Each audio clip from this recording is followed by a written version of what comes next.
So starting with periodic breathing.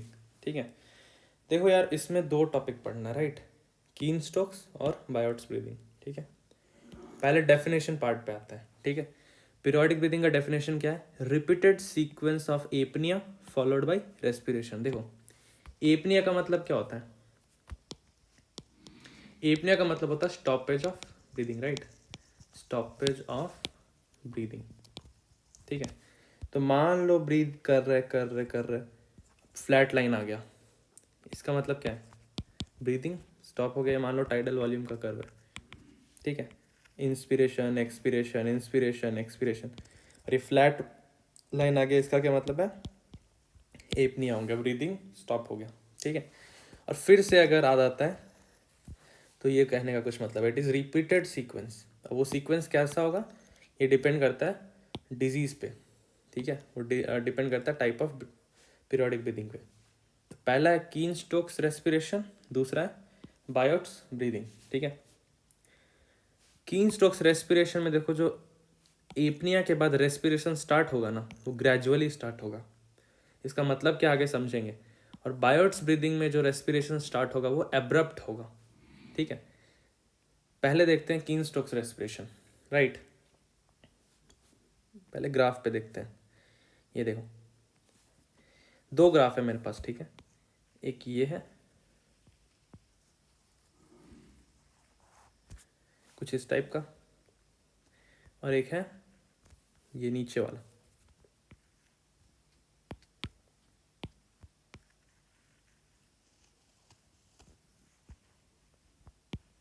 ठीक है, देखो ध्यान देना, ऊपर वाले ग्राफ में ये टाइडल वॉल्यूम का कर्व है। ठीक है, ऊपर वाले कर्व में देखो एपनिया, और धीरे धीरे कर्व क्या हो रहा है, ऊपर जा रहा है, फिर धीरे धीरे नीचे आ रहा है। तो ग्रेजुअल ऑनसेट हो रहा है। देखो एपनिया का ग्रेजुअल ऑनसेट और ग्रेजुअल रिस्टोरेशन। क्लियर हुआ? ये क्या एपनिया, ये क्या एपनिया। ठीक है, एपनिया क्या आया, धीरे धीरे आया। ठीक है, और एपनिया होने के बाद रेस्टोरेशन ऑफ रेस्पिरेशन क्या हुआ, ग्रेजुअल हुआ। ठीक है, क्या क्या लिख सकते हैं यहाँ पे? Gradual onset of apnoea. ठीक है, धीरे धीरे आया, ये देखो धीरे धीरे शुरू में ज़्यादा है, फिर और कम है, फिर कम है, फिर कम है, और फिर ऐसे हो गया। ठीक है, तो ये ग्रेजुअल ऑनसेट हो गया। और फिर रिस्टोरेशन भी क्या हो रहा है, ग्रेजुअल हो रहा है। देखो शुरू में थोड़ा बढ़ा, फिर ज़्यादा बढ़ा, फिर और ज़्यादा बढ़ा, फिर और ज़्यादा बढ़ा, तो ये क्या हो गया, gradual restoration of respiration. Right, तो डेफिनेशन देखो अब क्लियर होगा। The repeated sequence of gradual onset of apnoea followed by gradual restoration of respiration is called Cheyne Stokes respiration. ठीक है, एपनिया एंड हाइपर वेंटिलेशन के क्या होंगे, साइकिल्स होंगे। हाइपर वेंटिलेशन क्या होता है, ज़्यादा ज़्यादा वेंटिलेशन करना। ठीक है, वेंटिलेशन का रेट बहुत बढ़ जाता है, वही चीज़ यहाँ पे देखो हो रहा है, hyper ventilation and apnoea, hyper ventilation and apnoea. ठीक है, कॉजेज क्या हो सकते हैं ये ना एज इट इज़ आपको याद रखना है, physiological and pathological cause. Physiological cause क्या हो सकता है, voluntary hyper ventilation, high altitude and sleep. और पैथोलॉजिकल कॉज क्या हो सकता है, हार्ट फेलियर, ब्रेन डैमेज और यूरेमिया। ठीक है, एपनिया जो है वो रेगुलर इंटरवल्स पर होगा। ठीक है, ये भी हमने देखा। और इस समय क्या होगा, waxing and वेनिंग of tidal volume. देखो सिंपल सा है, वैक्सिंग वेनिंग का मतलब क्या होता है, वैक्सिंग वेनिंग का मतलब होता है alternate increase and decrease of tidal volume. ठीक है, टाइडल वॉल्यूम का इंक्रीज या डिक्रीज करना, मतलब waxing and वेनिंग of tidal volume. ठीक है, तो ये क्या हो गया, कीन स्टोक्स रेस्पिरेशन। मैकेनिज्म क्या है कीन स्टोक्स रेस्पिरेशन डेवलप करने का, मतलब ये ऐसा साइकिल क्यों बन रहा है, एपनिया मतलब एपनिया फिर रिस्टोरेशन ऑफ रेस्पिरेशन, या एपनिया एंड हाइपर वेंटिलेशन, ये क्यों ऐसा साइकिल बन क्यों रहा है। ठीक है, तो ये देखते हैं। पहले देखते हैं हार्ट फेलियर में। याद है पैथोलॉजिकल में मैं बोला हार्ट फेलियर, यूरेमिया बोला था, और क्या था, ब्रेन डैमेज था। ठीक है, तो देखते हैं हार्ट फेलियर में कीन स्ट्रोक्स ब्रीदिंग क्यों होता है। ठीक है, सो देखो heart failure, left ventricular failure हुआ। ठीक है, पल्मोनरी कंजेशन हुआ, इससे क्या होगा, हाइपोक्सिया। हार्ट फेलियर हो रहा तो क्या हो गया, हाइपोक्सिया। ठीक है, हाइपोक्सिया मतलब क्या, oxygen deficiency at tissue level. ठीक है, ऑक्सीजन डेफिशिएंसी अगर टिश्यू लेवल पे होता है तो रेस्पिरेटरी सेंटर्स स्टिमुलेट हो जाएंगे, और वेंटिलेशन क्या करेंगे, बढ़ा देंगे। देखो अगर हाइपोक्सिया हुआ टिश्यूज़ पर, ठीक है, तो ऑक्सीजन डेफिशिएंसी हो गया, और ऑक्सीजन डेफिशिएंसी हुआ तो रेस्पिरेटरी सेंटर्स स्टिमुलेट हो गए। रेस्पिरेटरी सेंटर अगर स्टिमुलेट हो गए तो वेंटिलेशन क्या होगा, बढ़ जाएगा। वेंटिलेशन मतलब क्या, एक्सचेंज एट लंग्स। तो वेंटिलेशन क्या हो जाएगा, बढ़ जाएगा, ताकि ज़्यादा ज़्यादा ऑक्सीजन लाओ, जिसकी वजह से क्या हो गया, एल्वेलर PO2 बढ़ गया। ठीक है, अब वेंटिलेशन का प्रॉब्लम ये है ना कि ऑक्सीजन जितना ज़्यादा बढ़ रहा है तो एट द सेम टाइम क्या कार्बन डाइऑक्साइड लूज कर रहे हैं हम, डेफिनेटली। तो increase alveolar PO2 and decrease PCO2, ठीक है, एंड PCO2 डिक्रीजेस, और PCO2 डिक्रीज करता है, आर्टीरियल ब्लड में भी घट जाता है PCO2, ठीक है। अब यहाँ से कहानी शुरू होता है। सोचो, अब आर्टीरियल PCO2 अगर लो हुआ तो क्या फिर से कीमो रिसेप्टर्स स्टिमुलेट होंगे, डेफिनेटली। और कीमो रिसेप्टर्स अगर फिर से स्टिमुलेट होते हैं तो फिर से रेस्पिरेशन में कुछ इधर उधर का लोचा आएगा, ठीक है। अब देखो, ये जो लेस आर्टीरियल ब्लड वाला PCO2, लेस आर्टीरियल ब्लड वाला, लेस CO2 वाला ब्लड है, sorry, this takes longer than normal time to reach the brain, ठीक है। हो क्या रहा है अभी, हाइपर वेंटिलेशन, और हाइपर वेंटिलेशन की वजह से क्या हुआ, कार्बन डाइऑक्साइड पार्शियल प्रेशर कम हो चुका है। तो आइडियली क्या करना चाहिए, कार्बन डाइऑक्साइड को बचाना है, वो कीमो रिसेप्टर्स एक्टिव हुए तो आइडियली वेंटिलेशन को कम करना है, इनिबिट कर देना है, ताकि कार्बन डाइऑक्साइड बच जाए। बट ये जो लो पार्शियल प्रेशर वाला कार्बन डाइऑक्साइड है, this takes time to reach brain, central chemoreceptor था, याद है, PCO2 सेंस करने वाला। This takes time to reach the brain, इसलिए थोड़ी देर तक क्या कंटिन्यू रहता है, हाइपर वेंटिलेशन कंटिन्यू रहता है, और उसके बाद एपनिया स्टार्ट होता है, ठीक है। तो ये रीज़न हो गया, क्या क्या हुआ, hypoxia, O2 deficiency, respiratory stimulate हुआ, रेस्पिरेटरी सेंटर्स, वेंटिलेशन बढ़ गया। अब वेंटिलेशन बढ़ने से PO2 तो नॉर्मल आ गया, बट PCO2 घट गया, PCO2 ब्लड में घट गया। अब ब्लड में घट गया तो क्या कीमो रिसेप्टर्स एक्टिव होते थे, सेंट्रल कीमो रिसेप्टर्स, ठीक है, बट एक्टिव होने में क्या लगा, टाइम लगा। इसकी वजह से हाइपर वेंटिलेशन कंटिन्यूड है, और एक बार ब्रेन ने सेंस कर लिया तो फिर क्या हो गया, एपनिया हो गया। तो ये था पूरा हार्ट फेलियर में कैसे कीन स्ट्रोक्स रेस्पिरेशन आया, ठीक है। अब देखते हैं ब्रेन डैमेज में कैसे अपना ये आ रहा है, ठीक है, कीन स्ट्रोक्स। तो ब्रेन डैमेज में देखो, सेंट्रल कीमो रिसेप्टर्स जो हैं that become more sensitive to action of carbon dioxide, ठीक है। ब्रेन डैमेज में central chemoreceptors more sensitive हो गए कार्बन डाइऑक्साइड के एक्शन को लेकर, ठीक है। अब अगर सेंसिटिविटी बढ़ गई, ठीक है, अगर सेंसिटिविटी बढ़ गई तो अगेन क्या होगा, CO2 ज़्यादा सेंस कर रहा है तो हाइपर वेंटिलेशन हो जाएगा। हाइपर वेंटिलेशन से क्या होता है, CO2 वॉश आउट, और CO2 वॉश आउट अगर हो रहा है तो CO2 कम हो रहा है, इसका मतलब फिर से क्या होगा, वही सेम ऊपर एपनिया जैसे हुआ था। अब एपनिया होने का मतलब क्या, ब्रीदिंग रुक जाएगा तो फिर से CO2 एक्यूमुलेट होगा, और फिर से CO2 एक्यूमुलेट होगा तो फिर से बढ़ा हुआ सेंसिटिविटी है, क्या सेंसिटिविटी ऑफ सेंट्रल कीमोरिसेप्टर बढ़ा हुआ है तो फिर से हाइपर वेंटिलेशन। तो ये देखो, ये पूरा साइकिल रिपीट होते रहेगा, हाइपर वेंटिलेशन और एपनिया का, राइट। तो ये हो गया ब्रेन डैमेज का रीज़न, राइट। तो ये था पूरा हमारा कीन स्टोक्स रेस्पिरेशन, ठीक है। अब आते हैं बायोट्स ब्रीदिंग पे, ठीक है। बायोट्स ब्रीदिंग देखो, कीन स्टोक्स ब्रीदिंग में क्या था, कीन स्टोक्स में क्या था, ग्रेजुअल, जो वर्ड यूज करते हैं होता है ग्रेजुअल, ठीक है, gradual onset, gradual restoration. But Biot's breathing में क्या करेंगे, एब्रप्ट ऑनसेट, ठीक है, बी से बायोट्स। तो बायोट्स ब्रीदिंग में abrupt onset of periodic breathing होगा, ठीक है। इसमें क्या होगा, 3-4 cycles of normal respiration followed by abrupt onset of apnoea and again abrupt onset of normal respiration. ये देखो, अब देखो यार, थोड़ा सा ना इसमें कंट्रोवर्सी टाइप का ये स्टेटमेंट है AK जैन का, ठीक है, AK जैन का। इंदु खुराना में जो स्टेटमेंट था वो थोड़ा सा अलग था, वहाँ पे इतना क्लियर नहीं दिया था, बस यहाँ पे देख लिखा था alternate period of respiratory activity and apnoea, ठीक है। तो ये था इंदु खुराना का, और ये डायग्राम भी कहाँ है, एक ही जन का है।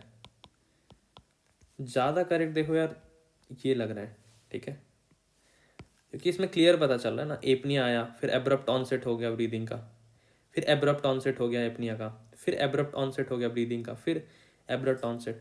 तो ये डायग्राम बायोट्स ब्रीदिंग का ज़्यादा अप्रोप्रिएट लग रहा रादर देन एक जन वाला, ठीक है।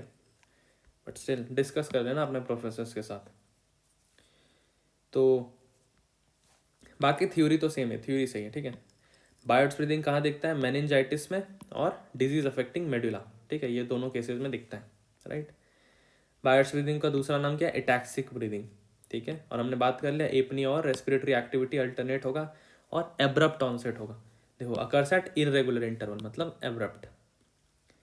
नो वैक्सिंग एंड वेनिंग, या टाइडल वॉल्यूम इंक्रीज या डिक्रीज नहीं करेगा, ठीक है। And it can never occur physiologically, हमेशा डिजीज स्टेट में होगा। कौन सा डिजीज, मेनिंजाइटिस या फिर मेडुला को अफेक्ट करने वाले डिजीज में, राइट। तो ये सारे हो गए, एक बार डिस्कस कर लेना अपने प्रोफेसर्स के साथ, ठीक है।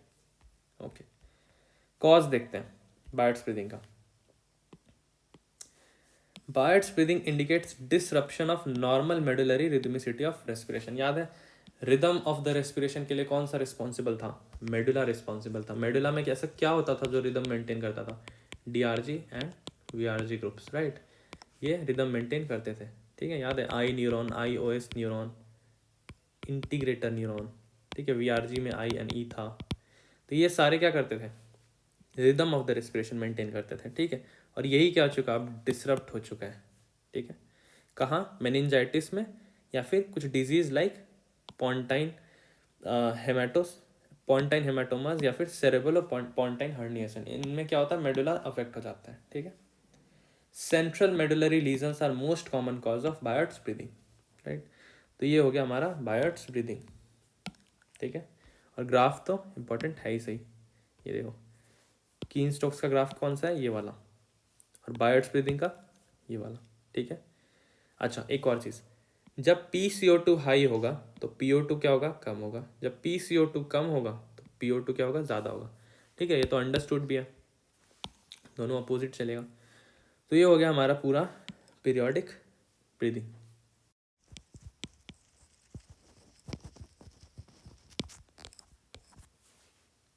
ओके, सो क्वेश्चन जो हमारा नेक्स्ट है वो है oxygen and carbon dioxide transport. देखो यार ये टॉपिक हम लोग बहुत अच्छे से नीट के समय में पढ़े हैं, ठीक है। NCERT में टॉपिक बहुत सही से दिया हुआ था, ठीक है। तो ब्रीफली बहुत शॉर्ट में मैं यहाँ पे डिस्कस करूँगा, ठीक है, क्योंकि ज़्यादा कुछ ऐसा बहुत अलग नहीं है अभी, ठीक है। जो इम्पोर्टेंट एक आध दो एस्पेक्ट आएगा उसको यहाँ पे डिस्कस करेंगे, ठीक है। तो एक ब्रीफली देखते चलते हैं। तो 98% ऑफ द ऑक्सीजन जो है वो हीमोग्लोबिन के साथ जाता है, पता है। Remaining 2% physically dissolve form in plasma, ठीक है, तो उसमें जाता है। देखो फिजिकली डिजॉल्व फॉर्म देखते हैं, तो हेनरीज लॉ क्या बोलता था कि जो गैस जितना ज़्यादा पार्शियल प्रेशर है उतना ज़्यादा वो डिजॉल्व होगा, ठीक है। तो वही है, इस इट कैन बी मतलब कितना अमाउंट डिजॉल्व है ब्लड में, predicted by Henry's law, amount of gas that dissolves in a liquid is proportional to the partial pressure of the gas. और कितना परसेंट है फिजिकली डिजॉल्व, 2% है। हीमोग्लोबिन के साथ 98% है, ठीक है। अच्छा 98% कैसे, क्योंकि हीमोग्लोबिन का बाइंडिंग एफिनिटी अच्छा खासा ऑक्सीजन के लिए, 1 मोल हीमोग्लोबिन 4 मोल्स ऑफ O2 के साथ कंबाइन करता है, ठीक है। अच्छा HbO2 इसको क्या बोलते हैं, ऑक्सी हीमोग्लोबिन। HB इसको क्या बोलते हैं, रेड्यूस्ड हीमोग्लोबिन, ठीक है। ये देखो and does not bind with O2 इसको डीऑक्सी, हाँ जो सिंपल HB है इसको क्या बोल रहे हैं, रेड्यूस्ड हीमोग्लोबिन या फिर डीऑक्सी हीमोग्लोबिन, ठीक है। और क्या क्या लिखना है, तो ऑक्सीजन हीमोग्लोबिन डिसोसिएशन कर्व लिख सकते हैं, ऑक्सीजन ट्रांसपोर्ट में लेफ्ट एंड राइट शिफ्ट लिख सकते हैं, बोर एंड हार्डेन इफेक्ट लिख सकते हैं, ये हमने सारा प्रीवियस वीडियोस में डिस्कस किया है, ठीक है। कार्बन डाइऑक्साइड ट्रांसपोर्ट देखते हैं अब। देखो कार्बन डाइऑक्साइड 3 फॉर्म्स में, फिजिकली डिजॉल्व फॉर्म में 7%, ठीक है। बाइकार्बोनेट आयंस के प्रेजेंट में जो प्लाज्मा में प्रेजेंट है 70%, कार्बामिनो प्रोटीन कॉम्प्लेक्स मतलब हीमोग्लोबिन के साथ 23%, ठीक है। प्लाज्मा में देखते हैं डिजॉल्व फॉर्म, अगेन वहाँ पे हेनरीज लॉज आएगा, ठीक है। तो हेनरी लॉ के हिसाब से depending on partial pressure amount of carbon dioxide dissolve in plasma होगा, ठीक है।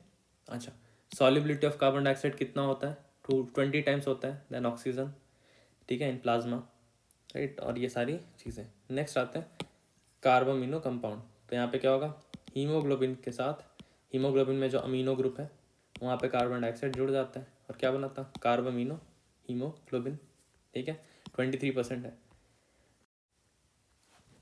देखो, carbon dioxide transport as bicarbonate ions, ठीक है, ये इंपॉर्टेंट है, राइट, थोड़ा समझना है। 70% ऑफ द कार्बन डाइऑक्साइड कैसे बाइकार्बोनेट आयंस के फॉर्म में जाएगा, ठीक है। देखते हैं कैसे होता है।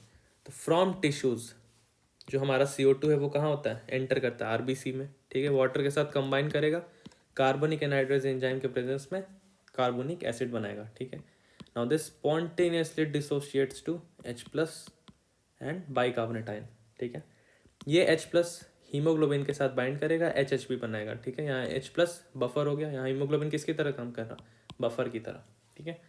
और ये जो बाइकार्बोनेट बना ये चला गया वापस प्लाज्मा में, और इन रिस्पॉन्स क्लोराइड आयन अंदर आ गया, ठीक है।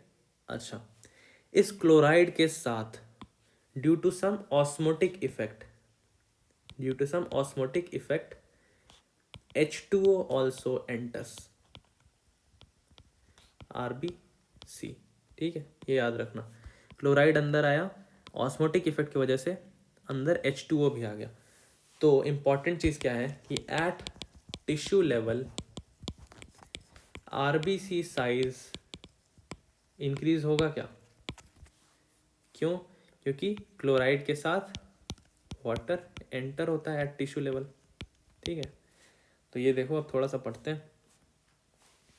टिश्यू से CO2 रिलीज हुआ प्लाज्मा में, प्लाज्मा से रेड ब्लड सेल्स में गया, H2CO3 बना और डिसोशिएट कर गया H+ और बाइकार्बोनेट में। फिर क्लोराइड शिफ्ट हुआ, ठीक है, बाइकार्बोनेट चला गया कहाँ पे, प्लाज्मा में, और in response to maintain electrical neutrality Cl- अंदर आ गया, ठीक है। इसको क्या बोला, हैम्बर्गर फिनोमेना, ठीक है।